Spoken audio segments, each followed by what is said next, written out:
This is SSPTV News, brought to you by Samsung Productions and the Hazleton Standard Speaker. Hazleton Area School District Superintendent Dr. Craig Butler has an update on busing. He talks about savings and earning parents' trust back next. Hello everyone, and thanks for watching SSPTV News, your place for 24 hours of your hometown news and information. My name is Ken Kara, and I have the pleasure of reading your headlines from SSPTV and the Hazleton Standard Speaker. Fire destroyed one home and damaged two others in Shenandoah this morning. The flames broke out at 228 West Center Street just after 9 a.m. That home sustained extensive damage, while two adjoining homes were also damaged. According to our media partner, the Standard Speaker, the owner of 228 West Center Street was taken to the hospital for treatment of burns. Authorities say they were not life-threatening. Yesterday, we told you about a peaceful protest by students at Keystone Job Corps Center in Drums.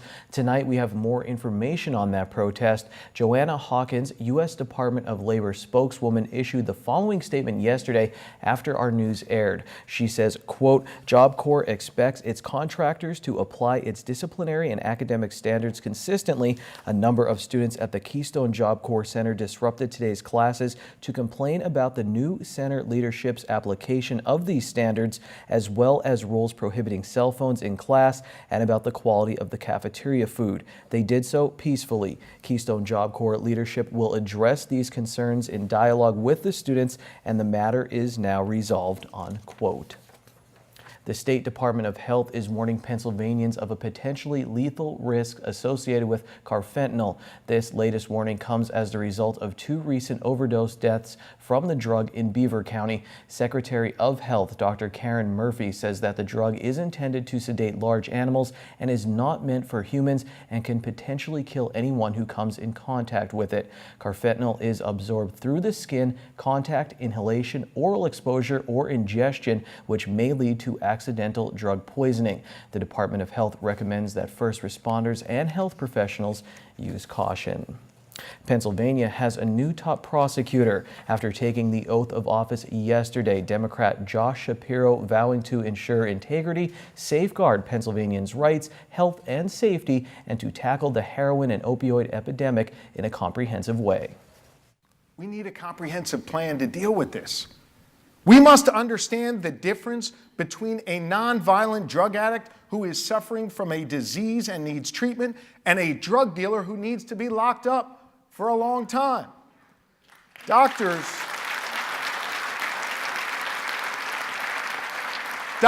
need to stop overprescribing these addictive drugs, and pharmaceutical companies' marketing and trade practices and insurance company coverage must be examined. They are part of the problem and must be part of the solution. We will partner with each and every one of the 67 district attorneys and area attorneys general, because dealers aren't constrained by municipal or state boundaries, and neither should we be. Law enforcement cannot operate in silos, and so we will partner together so that we are at full strength to combat this crisis. Shapiro is Pennsylvania's 6th elected Attorney General. Body cameras will soon be used by a police department in Schuylkill County. The Schuylkill Haven Police Department ordered the cameras back in November. They could be put into use as early as next month. Police Chief Jeffrey Walcott called the cameras a good tool to help the public and the officers. The department ordered 7 cameras from Reveal, an international company with an office in North Carolina. The company donated 5 more. Hazleton Area School District officials called it the perfect storm, the busing catastrophe that plagued the district right after the start of the current school year. With half the year completed, School District Superintendent Dr. Craig Butler says that efforts continue to ensure that all busing concerns are corrected. We've made tremendous progress with regard to the busing issue. Our main intent, of course, is to reestablish or re-earn, if you will, the trust of our parents and students and our community at large. Our most recent action is that we sent out new bus cards to all eligible riders. We had the parents and students to look at those bus cards, correct any errors or any variations or modifications that need to be made, sent them back to us, and we had a team of people correcting those. What we're doing now, Lisa, is our transportation supervisor, Melissa Gambini, is meeting with our drivers and our bus contractors one-on-one so that we can establish a physical tracking of each route, you might say, so that we have in our servers in the school district, we have a computer record of each route and how that route travels, stops, times, et cetera, rosters, so that we can do what we're referring to as a gradual rollout or a phase-in approach with newer routes, the new routes per school, Lisa. So we might tackle 3 or 4 or 5 routes from Heights, then another 3 or 4 or 5 routes from Heights to move on to a new school. So we're rolling it out gradually, and we're doing so to make sure that we can certify the greatest degree of accuracy. The reason for the whole busing issue and revamping everything was to save money. Now that you're starting the budget process, have you saved money, and how does it impact the new budget?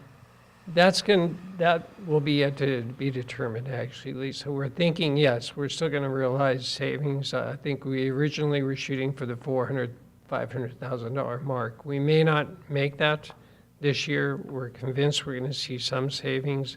As we previously were speaking, we've reduced at least 10 routes at this point. That is going to have a big effect. We think we've increased the effectiveness in ridership and making sure we're using each bus to the fullest extent. That was District Superintendent Dr. Craig Butler talking to our Lisa Sugart. Up next, we'll get wild about hunting, plus we'll get ready for a diamond drop for the Helping Hand Society. In sports, I'll tell you about the plans for Muhammad Ali's former training camp, Deer Lake in Schuylkill County.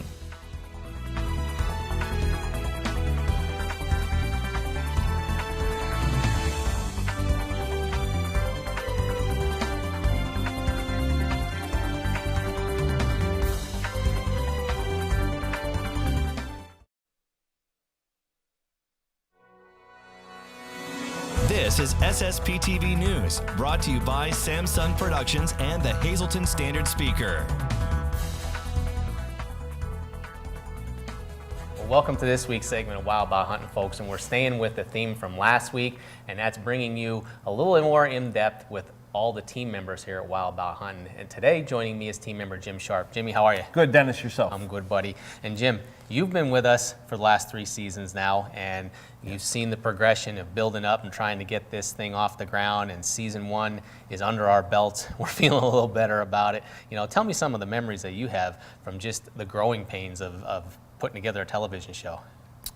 Well, self-filming. As you saw in season 1, I was highlight reel for being a roast because I didn't press record. Yep. And hit me a little bit in season 2, not as much. But yeah, it's definitely a challenge, and it's a different thing when you're sitting in a tree stand or you're sitting in a ground blind, and you not only have to worry about being as quiet as you can, but you've got to also be able to record yourself, yes, bring good footage, hit record, and tell the whole story. And Jimmy's had a little bit of trouble with that, but we've made up for it in different ways. yes, I mean, for the first time, something that was kind of on a bucket list is I got to hunt in some other states. We got to hunt in New York, we got to hunt in Ohio, we got to hunt in Maryland. And Maryland, I actually got my first harvest. I got a Sika hind with the compound bow. And that was a lot of fun because we not only was just you and I down there, but my brother David, and we were with our good friend Chris Walliser Yes. from Buck Cage. Yes, it was quite the experience. And you actually had to use a climbing tree stand For the first time. And Yes. you became pretty good at that by the end of the week. I did. I did, and then eventually purchased my own. Exactly. There you go. Well, I think one of the things that we had a lot of fun with this year was the theme of season 2 and preparing for it was Share the Passion. And we did a lot of that with a couple of the hunts that we gave away. And what do you think about those experiences that we were able to just be part of behind the camera? Oh, it was fun. Yeah. The turkey hunt was fun. The upland game bird with Dusty WGPS was fun. You know, the look on the McNeil's faces, the look on Tammy's face, and just staying at the cabin all together.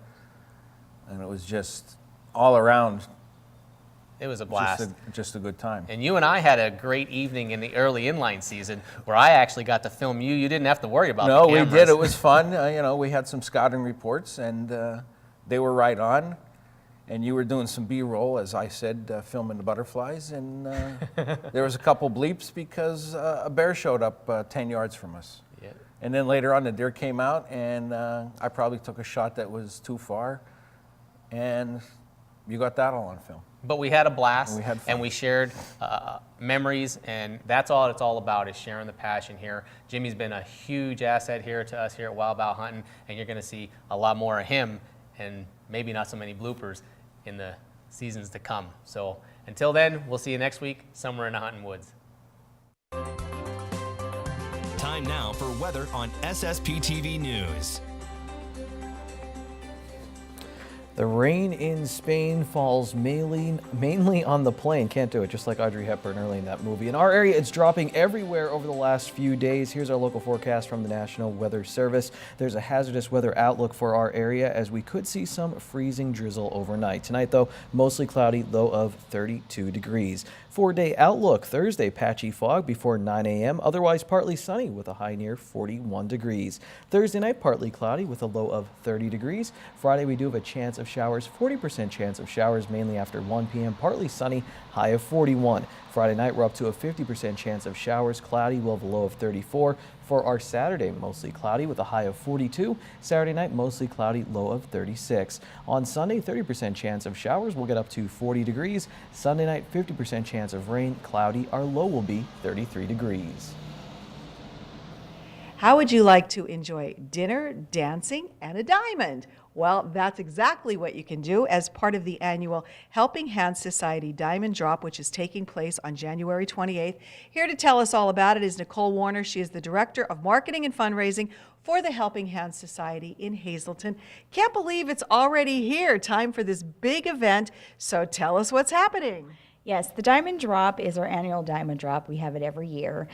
This year is actually going to be held at Genetti's, January 28th. It's going to be from 6 p.m. to 11 p.m.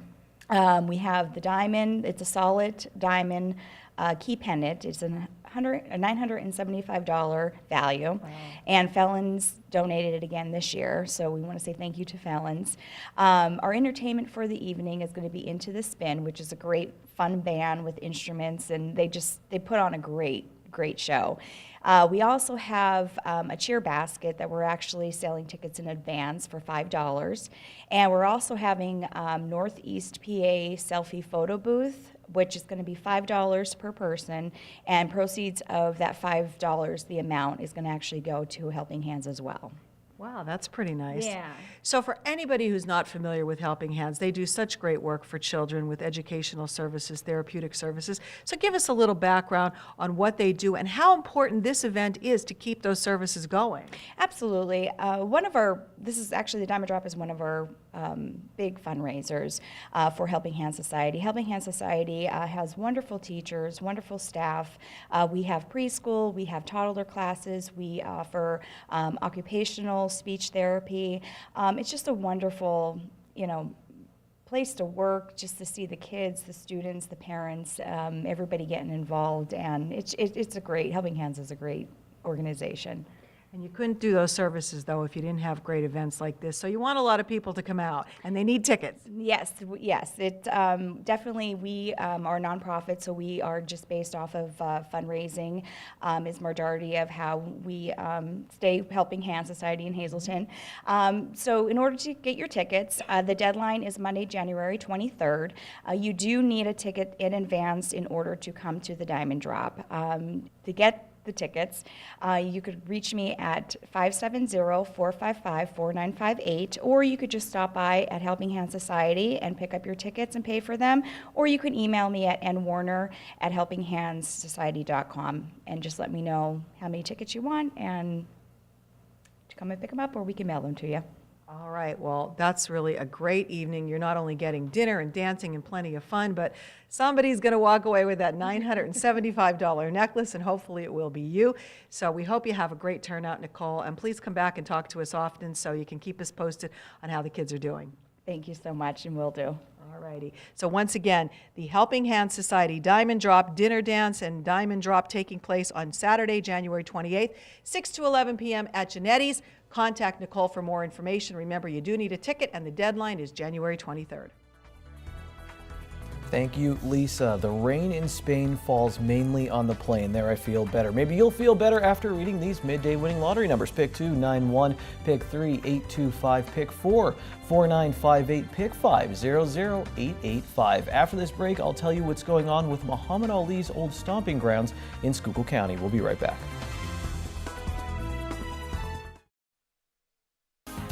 Time now for sports on SSPTV News. Lisa Robinson, the executive director of the Walk-In Art Center in Schuylkill Haven, says their Muhammad Ali exhibit and opening reception grew out of a request from the newspaper South Schuylkill News. After Muhammad Ali passed away, they were inundated with stories from people about the three-time heavyweight champion of the world. The paper felt bad they couldn't publish all of them, so they reached out to Robinson, and eventually they worked together to organize the event that included an open mic for residents to tell their personal stories about Ali. They chose to have the event in January. It was the month Ali was born, and it just so happened that it was also around the time his former training center at Deer Lake was sold. Real estate developer Mike Madden's idol growing up was Muhammad Ali. He was mortified when he heard so many inaccurate stories being told about him on the radio after the boxer's death. Madden spent the next morning fact-checking articles in the newspaper about Muhammad Ali. He was still upset, so he put down the newspaper and went to his computer. So I just started on Google, and for some reason I started with his ex-wives. I wonder what they're doing, and I come up and in one of the stories there was a reference to Deer Lake, and so I wonder what happened at Deer Lake. So I pop on, and it pops on my screen that it's now the Butterfly and Bee Bed and Breakfast, and it's for sale. And if you're interested, there's the number. And I believe in signs, and I'm sitting here, and there was a voice that says to me that if you're really so upset with the way Muhammad Ali's story is going to be told to later generations, here's your chance to do something about it. Madden made the purchase and eventually got in touch with Sam Matta. Madden lives out west, so Matta has been helping him carry out his plan for Deer Lake. I made the contacts for the contractors, and we've gotten bids now. Mike will be in the end of January to sign a contract, and the refurbishing is going to start up. We're going to try to maintain it to its original. It needs to stay the way it is. We're hoping to make it an historical site, because there is a museum right now in Louisville, and it's the Muhammad Ali Museum, but this will be more or less a historical site. We will get it on the historical register, but that's somewhere down the line. Matta says Ali's decision to set up camp in Schuylkill County was heavily influenced by his business manager, Gene Kilroy, who hails from Monoy City. As a Cub reporter, Matta remembers going over to Deer Lake for a story. I know I did one story on Muhammad. Babe Conroy, who was eventually sports editor at the old Standard Speaker, God rest the man's soul, he was my editor, and he said, let's go down and do a story on it. And that's how we went down there. I was in my 20s back then, and it was exciting because you had all this national media there, and I would look at Babe, and Babe would look at me, and I said, you know what, we're two peas in a pod. We're small-time potatoes. We never were big-time. But it got to be interesting because Muhammad Ali, he didn't care who you were. He didn't care what color you were, what faith you were. Muhammad Ali treated everybody the same. Funny man, very, very down-to-earth type of person. Now Matta, Madden, and Kilroy are helping restore Deer Lake. I'm not going to let the cat out of the bag, but LeBron James is going to do a film about Muhammad Ali. His company is looking at it right now, the rise and fall and rise of Ali, because his fall was when he lost his license. He was banned from boxing. He rose again and ended up losing again, and then ended up winning the championship for the third time. But Ali is a very unique story. And as you heard a lot of people say, he's not nationally known, he's world renowned. And Muhammad Ali had that effect on a lot of people. Matta says that they hope within 3 years, Deer Lake will be fully refurbished. Madden, by the way, is the son of NFL coaching legend John Madden. We still have a lot more from that night at the Walk-In Arts Center, including many stories from local residents about Muhammad Ali. You can hear them on the next episode of Out of Left Field coming next month on SSPTV and SSPTV.com, and the exhibit runs through the end of the month in Schuylkill Haven. Well, how did Hazleton area follow up their big boys basketball win in Delaware? Well, by winning back at home here in PA. Here's the SSPTV standard speaker scoreboard. Hazleton area beat GAR 65-58. They did have to come back in the second half. Joe Grula had 17 points and 10 of those in the fourth quarter. In another Wyoming Valley Conference game, MMI lost to Holy Redeemer. In girls basketball, Minersville handed Monoy area their first loss of the season to stay unbeaten themselves. Emily Shawd continues to shine for Marion. She had 8 points in the Phillies' win over Lourdes Regional. Allison Wargo had 12 points and 16 rebounds in Shenandoah Valley's win. Pine Grove beat North Schuylkill, and Pottsville bested Tamaqua. North Schuylkill and Tamaqua will meet tomorrow night in Fountain Springs. I'm planning on covering that game. Jacob Solano scored 24 points, and Penn State Hazleton made a comeback run, but it fell short against PSU Mon Alto. Ijana Laster scored 19 points in Penn State Hazleton's win. In women's basketball, it's their 6th straight victory. Bryn D'Angelo set a pool record at North Schuylkill with her win in the 50 free. Riley Belinsky set a school record in the 200 IM. Reggie Crawford set the 200 free record, and Joseph Antolik locked down the 100 butterfly record as well, so it was a big night for Spartan swimming at home. Finally, the Monoy area boys got a win, while the girls suffered a loss in the poll, and that, my friends, is sports. Good evening, everyone, and here's tonight's Talk of the Town report. First tonight, the Tamaqua Community Arts Center, 125 Pine Street, will be holding a summer shanty weaving class January 21st and the 28th. These 3-hour classes will allow you to make a hand-woven scarf and cost is $60. Price includes use of loom, threads, shuttle, and instruction. For more information, please call 570-668-1192. And one more quick announcement, Holy Trinity Orthodox Church, 223 South Kennedy Drive in McAdoo, be having a free community meal Saturday, January 21st from 11 a.m. to 1 p.m. The entire community is invited to attend. That's tonight's Talk of the Town. SSPTV News would like to send sincere condolences to the family and friends of these recently departed. Stella Schwartz, formerly of McAdoo, funeral is Friday at 10:30 a.m. from the Stanley E. Anilowski Funeral Home. Friends may call Friday from 9:30 to 10:30 a.m.